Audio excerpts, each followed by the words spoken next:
Welcome back to the channel and thank you for watching, and please do hit that like button and subscribe button at any point during this video. It really does help my channel grow and I really appreciate it. So in this video I wanted to dispel the argument, hopefully once and for all, that goes along the lines of yes, but Amber won in the UK, because she didn't. She didn't win in the UK. And if people argue that she did, then my follow-up and counter argument is, well, you can't have it both ways. If she won in the UK, then the UK trial was unfair. And I'm going to explain why. And anyone with any sense of logic will agree with this. And certainly anyone who is a lawyer should certainly agree with this line of logic. And I'll explain what I mean. So in the run-up to the Virginia trial, Amber's lawyers argued that Johnny Depp shouldn't be able to bring this trial in the US because he's already had his shot in the UK. So moving to the document, first of all, where Amber's lawyers filed for a plea and bar. Bar just means you are barred, you are stopped, you cannot go forward. In this document here, they make the argument that applying this analysis, I mean, this is obviously page 8 of this document, there's a lot more to this, but in short, they say, it is clear this action and the UK action arise from the same conduct, transaction, or occurrence. First, the facts underlying the two actions are related in origin and motivation. The origin of both actions is Heard's allegations and evidence of his alleged abuse. The motivation for both of Depp's is the desire to prove her claims were false.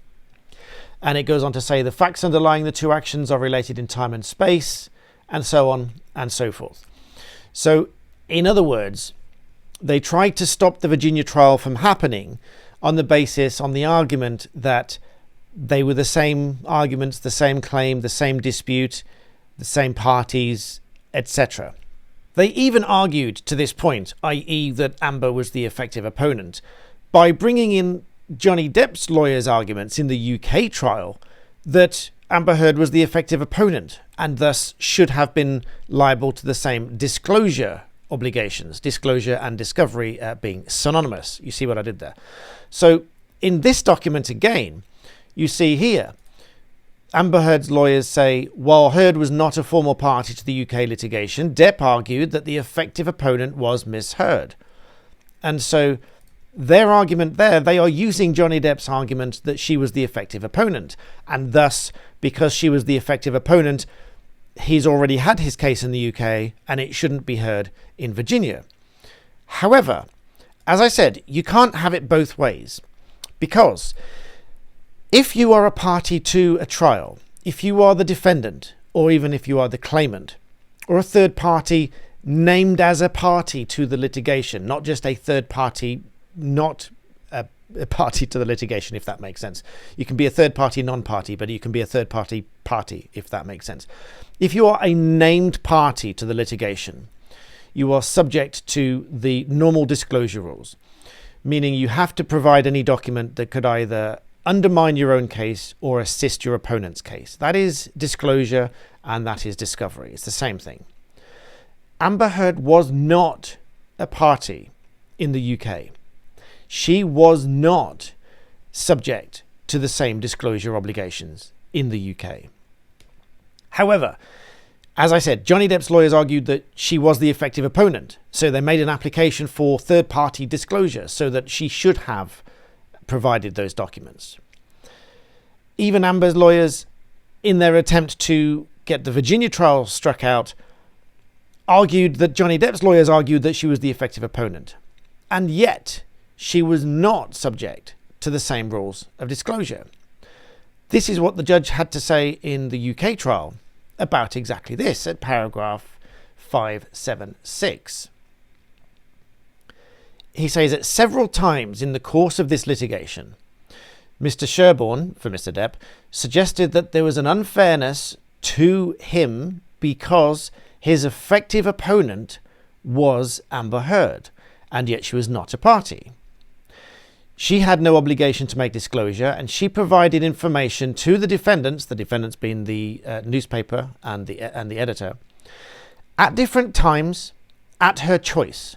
Now, just pausing on that, I've said this a number of times before, but she had the choice as to what to disclose. So if she chose to disclose them in Virginia, then she could disclose them here. Obviously, she didn't have to. But here's the real difficulty, really, for this whole argument, and certainly for Amber's lawyer's argument. In the judge's comment here, he says, "I am not persuaded that these comments carry any weight." But let's just think about that for a moment. The learned judge in this judgment said, "I'm not persuaded that these comments carry any weight." So they can't have it both ways. Either she was a party and the effective opponent and should have been subject to the same disclosure obligations, or she wasn't. The judge said, "I'm not persuaded that these comments carry any weight." So, in other words, it doesn't carry any weight that she was arguably the effective opponent and didn't have the same disclosure obligations. Therefore, of course, the Virginia trial should go ahead if these weights don't carry, if these comments don't carry any weight in this trial. However, Amber's lawyers argued that she was the effective opponent, and therefore they should have struck out the Virginia trial. So it doesn't make sense. But moving back to the judgment, just to finish this bit off, and then we'll go back to what the Virginia court said about this thing.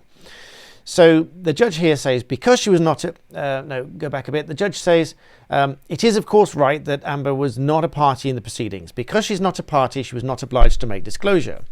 As a third party, the court can nonetheless order her to make disclosure, but only if the stringent conditions are satisfied. Johnny Depp did apply for such third-party disclosure. His application was unsuccessful.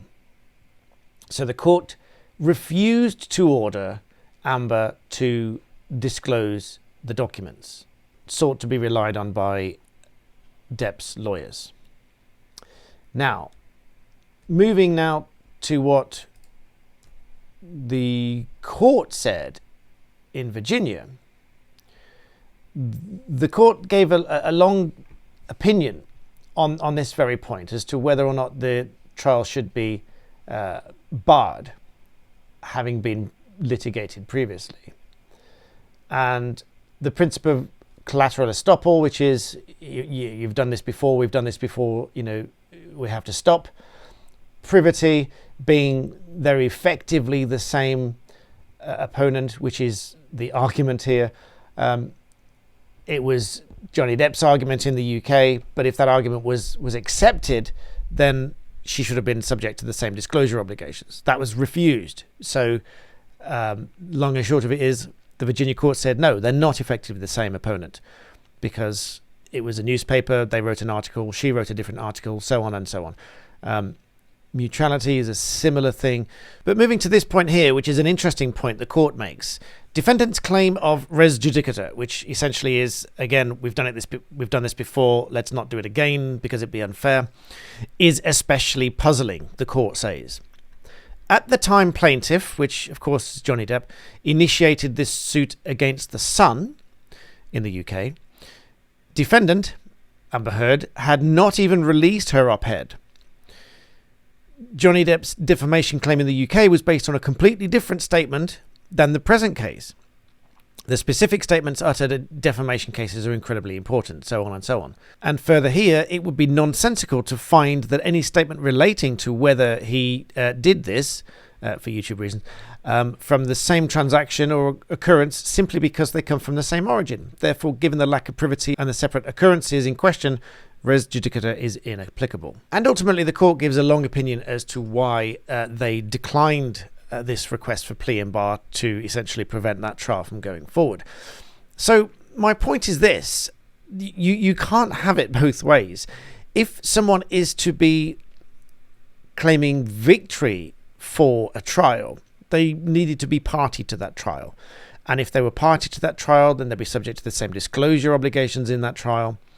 And whilst those arguments were made, on Johnny's behalf in the UK, and now seemingly on Amber's behalf when they were trying to kick out this trial. The judge in the UK ultimately said, which I still find puzzling, that they have little effect. Moving back to that, I'm not persuaded that these comments carry any weight. Well, as I said, with all respect, those comments of Mr. Sherborne that she was the effective opponent and yet not a party and not subject to those obligations, I find incredible, because how can one's account be properly tested? Now, bearing in mind, much of the disclosure was still withheld in the Virginia trial, and she was only ordered to disclose that which she'd been happy to disclose in the Virginia trial in the UK. It simply wasn't possible to hear this fully, and not being a defendant in the claim, not being even a party to the claim, clearly means that she cannot claim victory for it. So anyone that reads those comments that it was a victory in the UK and therefore that's what is important, I urge you to really consider this logically.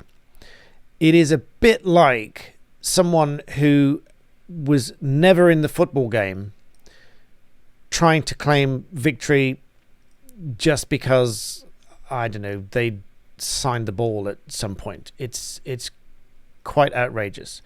But there it is. I just thought I'd run over that briefly, because there was this attempt to get this Virginia trial thrown out on the basis that it had been heard in the UK, and on the argument that she was the effective opponent. But that was Johnny Depp's argument all along, that she was the effective opponent and that she should have been forced to disclose documents.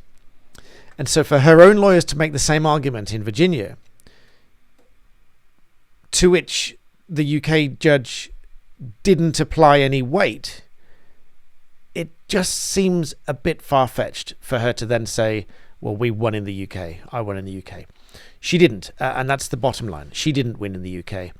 So as always, I'd love to read your comments in the box below. Please do leave your comments. This was just something that I looked at this morning. I wanted to share it with you, and just to dispel this idea that she won in the UK, because she didn't. Anyway, I thank you very much for watching. Please do like the video and subscribe, and I'll see you next time.